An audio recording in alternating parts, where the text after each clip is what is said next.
Yeah? Well, I'm trying to record. I understand that, but I'm trying to record. So, can I do that first? Thank you. You know, I was sitting here thinking about all the fun things I could talk about today, since there are quite a few interesting points, and instead of explaining one in depth, I figured I'd cover as many as I can. And I've said it before and I'll say it again. Trying to keep track of this insanity going on right now is like trying to take a sip of water from a fire hydrant. A wise guy, eh? Salutations, fellow nerds. I'm Rick Y, and today is August 5th, 2025. Three major stories have crossed my path, and I think it's best that we put them all on our radar. We live in precarious times, and knowing is half the battle. From Netanyahu admitting his plan to fully take and occupy Gaza like that wasn't the plan from the start, to the federal government hitting pause on its busy schedule to accommodate the world's most notorious sex trafficker alive. Or the House getting ready to subpoena all of the people up to Clinton to testify under oath. Let's hope he remembers not to lie this time.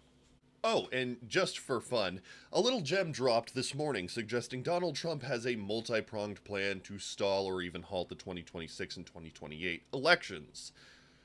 We're having fun! First up in today's surprise Pikachu face news, according to Israeli media, a senior official stated, quote, "The die has been cast. We are going for the full conquest of the Gaza Strip and defeating Hamas." Now, take it from this old veteran of the war on terror. Hamas and terrorism in general can't be killed with bombs. These are ideologies. You can't drone an idea. And further oppressing people who are already violently pissed off doesn't exactly win hearts and minds. This comes despite opposition from Israeli military leaders, concerns from hostage families, and broad public support within Israel for a ceasefire to bring hostages home. Many of Israel's allies, including retired Israeli security officials, are calling for diplomatic, not military solutions to end this humanitarian catastrophe. This decision would reverse a 20-year-old policy. Israel withdrew from Gaza in 2005. Critics now fear a full reoccupation would endanger remaining hostages, worsen starvation conditions, and all but destroy any remaining hope for a two-state solution. And here's where it gets extra bleak. Netanyahu is still facing serious criminal charges, and they've been looming over him since before the war started, which raises the question, how much of this is policy and how much of this is just trying to survive a political issue? But he ain't the only one.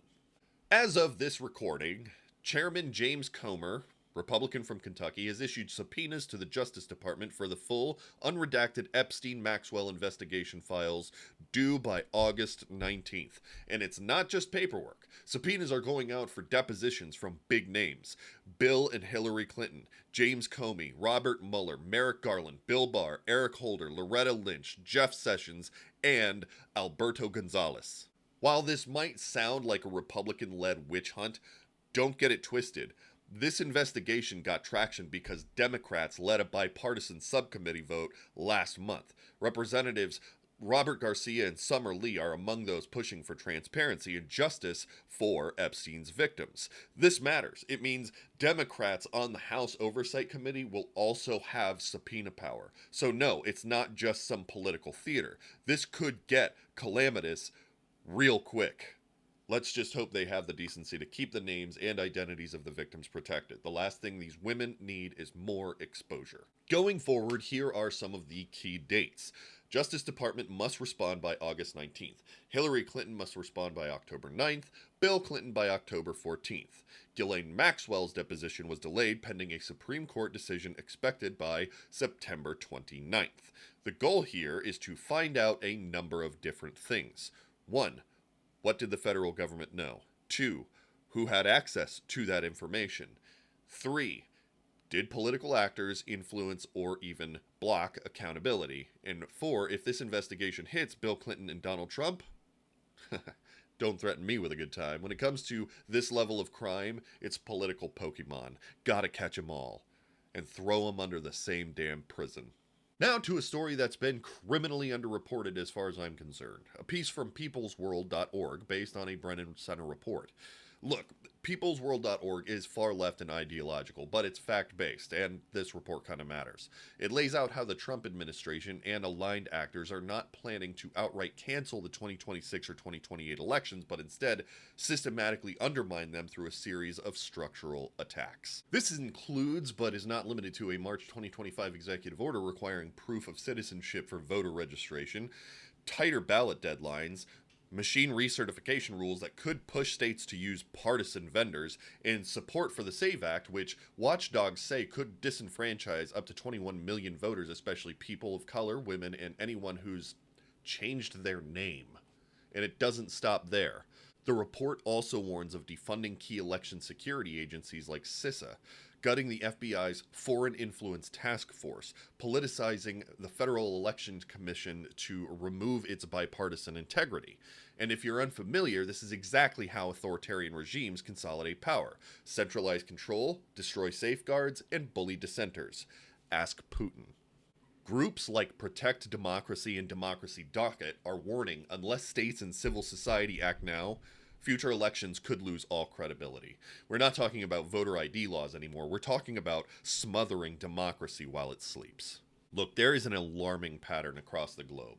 Those in power are trying to hold on by any means necessary. But here's the thing. That grip is slipping because we're not in 1995 anymore. These tyrants have to contend with kids in Bangladesh live streaming their downfall, with TikToks breaking down corruption in real time, with voters who read, with people like you. And the best way for you to push back is to stay informed. I'll do my part from where I am, and I cannot thank you enough for doing yours. If you've made it this far into the video, hit that like and subscribe button. And if you think the content might help someone, or if you just want to irritate a MAGA boomer, share it on your socials and let my comments section be their emotional scratching post. Y'all come back now. You hear?